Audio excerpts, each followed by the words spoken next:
سلامونه وخت مو په خیر تاسو ته له زیر نیوز سرویس څخه د نن ورځې د مهمو خبرونو ټولګي ته خراخلاست یو نن چهارشنبه د 1404 هجري لمریز کال د زمري اتمه چې د 2015 زیږدیز کال د جولای له 10 سره برابر ده.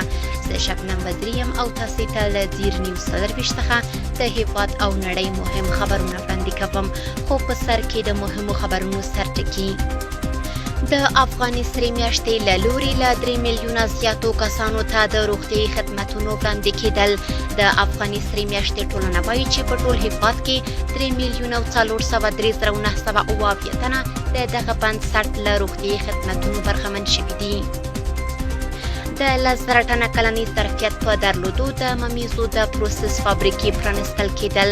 یا د فابریکه چې د ریاست الوزرا اقتصادي مرستیال ملا عبدالغني برادر اخوند له لوري نن په کابل کې پرانستل شوه، د کرنیزو محصولاتو د ارزښت لوړولو په برخه کې مهم ګام وباله.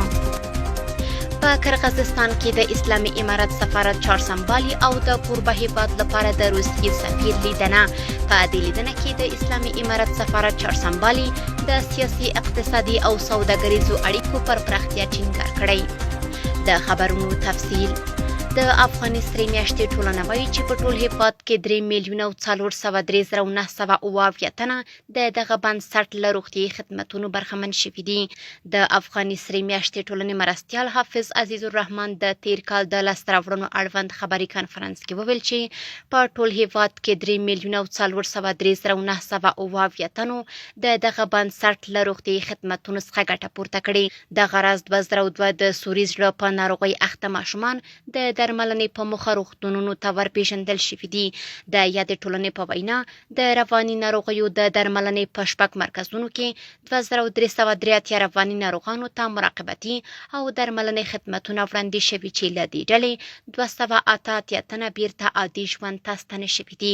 دغه راز په 8 ملاتړیزو مرکزونو کې 63,922 تنه یتیمانو، کونډو، معلولینو، بې سرپرستو او اړو کورنیو ته د مالی ملاتړ ترڅنګ د عیاشۍ او حرفوي زده کړو په برخه کې هم خدمتونه وړاندې شوي دي. دغه ټولنه وایي چې هرات ولایت په ګلران ولسوالۍ کې 288 زلزله ځپلو کورنیو ته د څه باندې 102 میلیونه افغانیو په ارزښت د استوګنې کورونه جوړ شوي دي. دغه راز د طبیعي او غیر طبیعي پیښو له امله 15,353 زیانمنو او اړو کسانو ته خوراکي او غیر خوراکي او نغدي مرستې برابرې شوي چې د ورکړل شویو نغدي مرستو ټولیز ارزښت څه باندې 398 میلیونه افغانیو ته رسیږي. سره میاشت زیاتوي چې څه باندې 4.6 میلیونه تنو سره یې د خوراکي او غیر خوراکي توکو د ویش، نغدي مساعدت، روغتیايي خدماتو، سرپناه او د څښاک پاکو اوبو د تامین په برخه کې بشر دوستانه مرستې کړي دي. عامه روغتیا وزارت له تاجکستان څخه د بیرته راستنېدونکو کډوالو روغتیايي ستونزو ته د رسیدو په موخه د ګرځنده روغتیايي کمپ له جوړېدو خبر ورکړی. د اسلامي امارت عامه روغتیا وزارت ویلي چې د کندوز د عامه روغتیا رئیس ډاکټر محمد الله حکمت د کډوالو چارو له ولایتي ریاست سره په همغږۍ له تاجکستان څخه د کډوالو او بیرته راستنېدونکو روغتیايي ستونزو ته د رسیدنې په موخه شیرخان بندر کې یو ګرځنده روغتیايي کمپ جوړ کړی دی. حکمت ویلي چې د آغا خان دفتر څخه 2 ګرځنده روغتیايي ټیمونه او د BDN او JAC مؤسسې له دفتر څخه یو ګرځنده روغتیايي ټیم ګمارل شوی ترڅو د کاري پلان او مهالویش سره سم په شیرخان بندر کې بیرته راستنېدونکو ته 24 ساعته روغتیايي خدمتونه وړاندې کړي. د عامه روغتیا وزارت په وینا د یاد ولایت ټولو روغتیايي مرکزونو ته هم لارښوونه شوې چې د کډوالو او راستنېدونکو روغتیايي ستونزو ته لومړیتوب ورکړي. سربیره پر دې ګرځنده روغتیايي ټیمونه په منظم ډول د کندوز په بیلابیلو برخو او ولسوالیو کې د بیرته راستنېدونکو د درملنې لپاره فعالیت کوي. په قرغیزستان کې د اسلامي امارت سفارت چهارسنبالي د کوربه هیواد لپاره د روسیې له سفیر سره لیدلي.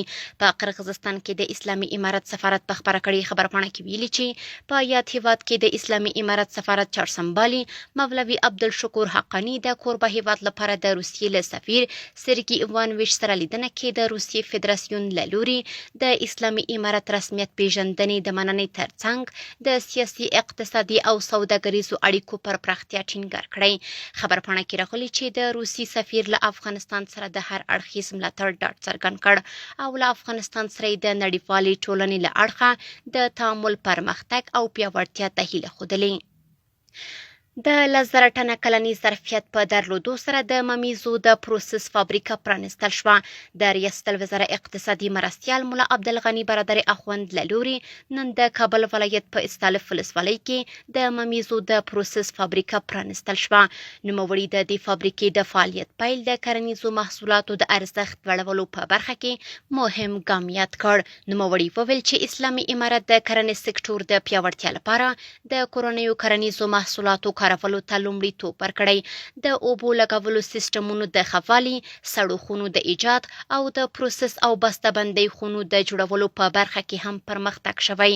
هغه زیاته کړه چې اسلامي امارت هڅه کوي څو د لاجوردو دهلیز په بشپړ ډول فعال شي او په دې اړه یې د ایکو سازمان په وروستۍ غونډه کې هم د دغه دهلیز له ښکېلو هیوادونو سره خبرې کړې دي څو افغانستان د اروپا بازارونو ته لاسرسی پیدا کړي. د یادونې وړ ده چې د سمون د ممیزو د پروسس فابریکه په 128 جریبه ځمکه جوړه شوې ده. 8 میلیون ډالر پانګونه پکې شوې او په کلني ډول د 10,000 ټنه ممیزو د پروسس وړتیا لري.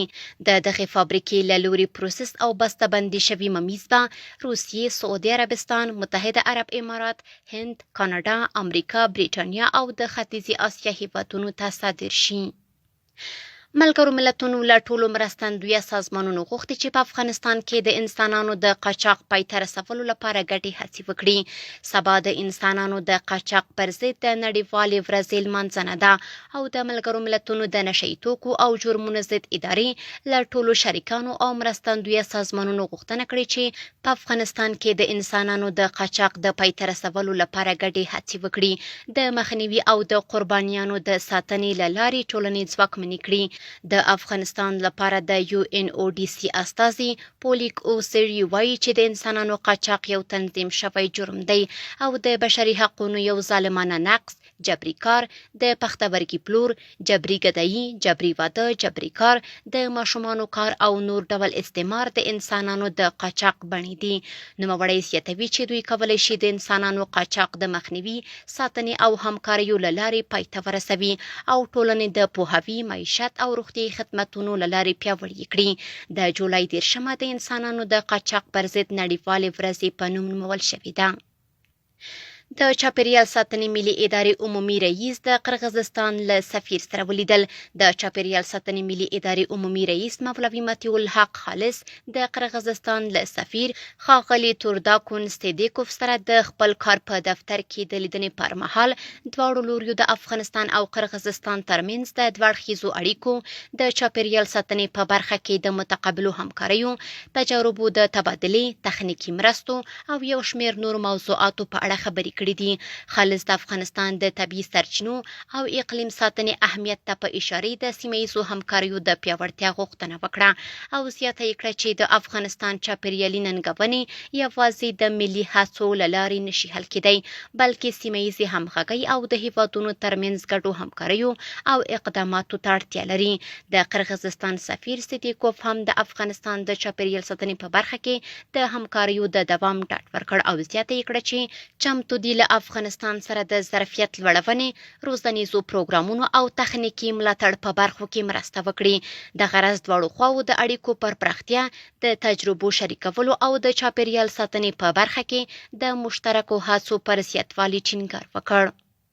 کورني خبرونه هم دومره وو. د نړیوالو او سپورټي خبرونو لپاره زموږ پاڼې وڅارئ. په خواله رسنیو باندې فیسبوک، انسټاګرام، ایکس یا پخوانی ټویټر، یوټیوب او ټیک ټاک زموږ خبرونې خوښې او موږ تعقیب کړئ. ادرس یې زیر نیوز 24 خبرونې د الله په امان.